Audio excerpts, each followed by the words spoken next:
बढ़ाने के लिए महिला सशक्तिकरण की बात होती है। देश में महिलाओं को लेकर एक अलग तरीके का जो गलत सोच है उसको बढ़ाने के लिए कल जो है महिला दिवस को लेकर एक अलग कार्यक्रम भी आयोजित किए जाते हैं। फिलहाल मैं देवघर के मैत्रिया किड्स स्कूल की प्राचार्य हैं, उनसे जानते हैं कि आखिर इस पर वो अपना क्या विचार रखती है। मैडम, आपका स्वागत है। बहुत बहुत धन्यवाद आपका। सभी को अंतर्राष्ट्रीय महिला दिवस की अनेक शुभकामनाएं। यूँ तो हर दिन हमारा दिन होता है और हम परिवार की वो धुरी होती हैं जिनके इर्द गिर्द पूरा परिवार घूमता है और हम सशक्त होते हैं तो परिवार, समाज, देश और विश्व सशक्त होता है और एक अच्छी संस्कृति और उन्नति होती है। तो यहाँ पे सशक्तिकरण से तात्पर्य क्या है? तो सशक्तिकरण से तात्पर्य हमारा ये रहेगा कि हम शिक्षित हों, महिलाएं शिक्षित हों। और दूसरा ये बात कि मैंने ये देखा है कि हम लोग जो सशक्त मतलब महिलाएं भी हैं और जो बाहर बहुत काम कर रही है तो हम अपने स्वास्थ्य के प्रति थोड़े लापरवाह हो जाते हैं। तो यहाँ पे ये भी बात बहुत इम्पोर्टेंट है हमारे लिए कि हम अपने स्वास्थ्य को बहुत वैल्यू करें, अपने इसको देते हुए और आगे यूँ ही बढ़ें। और एक जागरूकता, जो सशक्त महिलाएं हैं उनका काम है कि अगले को जागरूक करना।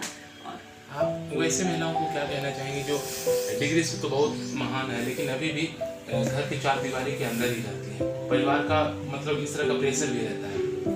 डिग्री से बहुत महान होने के बावजूद भी कुछ सही बात है कि एक लिमिटेशंस होते हैं कि बाहर नौकरी नहीं कर सकते या अपनी बात अपने जो रुचि है उनके अनुसार वो काम नहीं कर सकते।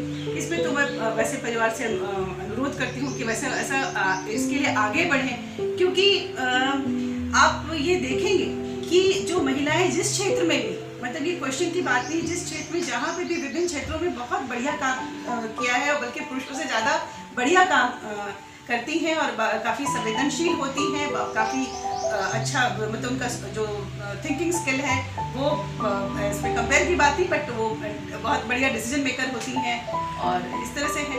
तो उन्हें आगे बढ़ने का मौका मिलना चाहिए। और महिलाओं से यहाँ पे ये कहना है कि वो अपने स्ट्रेंथ पे, अपनी ताकत में काम करें, जो उनका अपना उन्हें लगता है कि मैं इस क्षेत्र में आगे बढ़ सकती हूँ, चाहे वो क्षेत्र कोई भी हो, चाहे वो कुकिंग का क्षेत्र हो, चाहे वो सिलाई कढ़ाई का क्षेत्र हो, चाहे वो नृत्य का, संगीत का, शिक्षा का, या कोई भी क्षेत्र। कोई ज़रूरी नहीं कि हम बड़ा ही कोई मुकाम, बहुत बड़ा ही कुछ चीज़ हासिल करें, और हम अपने स्ट्रेंथ पे काम करें और अपनी ताकत पे काम करें तो आत्मविश्वास भी उससे बढ़ता है और निश्चित उससे बेशक परिवार को ही मजबूती मिलती है। एक और बात, कल ऐसा मतलब ये सुनने को मिलता है कि लिंग अनुपात में भी भारी कमी आई है, इसको लेकर क्या कहेंगे? लिंग अनुपात में जो कमी आ रही है ये तो क्या कहा जाए, ये तो एक बहुत हीन भावना के जो शिकार होते हैं, जो समाज में जो व्यक्ति हीन भावना के शिकार है, मैं वही कहूँगी, वो इस तरह का कुकृत्य कार्य करते हैं जिनका ये ऐसा है। क्योंकि आज भी ये भ्रूण हत्या और इस तरह की जो चीज़ें हैं ये एक तरह से पाप है, इसे बिल्कुल नहीं करना चाहिए। और पहली बात ये देखना तो चाहिए कि क्या हो रहा है, क्या महिलाओं से तो मतलब रोशन है। घर में अगर लड़की नहीं होती तो घर सोना दिखता है।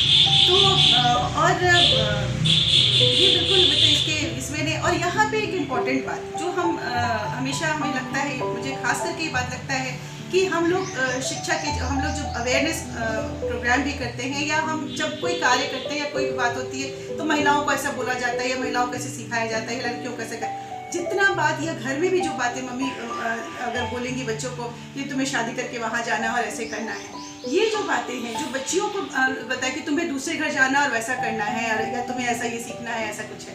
लड़कों को सिखाना, लड़कों को शिक्षा देना कि वो नारी का उनका सम्मान करे, ये बहुत इम्पोर्टेंट है। अगर घर का बच्चा साथ में दो भाई बहन बड़े हो रहे हैं और अगर वो ये देख रहा है कि उसको एक अलग तरह का परवरिश मिल रहा है कि भाई को अलग और बहन को, या वो ये देख रहा है कि पत्नी को उसकी मम्मी को उसके पापा खराब से बोलते हैं या उस परिवार में अलग कोई भी दूसरी महिलाओं के साथ भी अगर खराब से व्यवहार होता है, वो यही सीखता है, वही देखेगा, वही आगे बढ़ाएगा। तो ये बहुत इम्पोर्टेंट है, मतलब बहुत इम्पोर्टेंट है मेरे लिए कि लड़कों को भी वैसे ही, उनको भी वैसे ही मतलब सिखाना, समझाना, संवेदनशील बनाना कि नारी का सम्मान करें। और ये कहना था कि संक्षेप में बताएंगे कि कैसे लड़कियों को आगे बढ़ना चाहिए, मतलब आप अपने विचार। देखिए, अब तो शिक्षा में भी कुछ जो NEP के दौरान जो चेंज हुआ है और आने वाला है कि NEP के अंतर्गत ऐसा है कि शिक्षा में भी कि आपको कौशल, ये जो स्किल बेस्ड जो शिक्षा है वो दिए जाने हैं। तो कहने का ये मतलब है कि बच्चे को उनके प्रतिभा अनुसार, उनकी रुचि अनुसार पढ़ाई करना चाहिए। जिस भी क्षेत्र में वो जाना चाहते हैं वो उस क्षेत्र में जाना चाहिए, ताकि वो अपना उस तरह से वो अपना 100% दे पाएंगे और इस तरह से वो फिर सक्सेस होंगे। कितनी विनीता मिश्रा मैत्रिया किड्स स्कूल की प्राचार्य हैं, जो बता रहे थे कि लड़कियां लड़कों से कम नहीं है। अब वो समय नहीं रहा, वो ज़माना भी नहीं रहा जो लड़कियों को कोई दृष्टि से कुछ अलग नज़रिए से देखा जाता था। अब समय में आमूलचूल परिवर्तन हुआ है।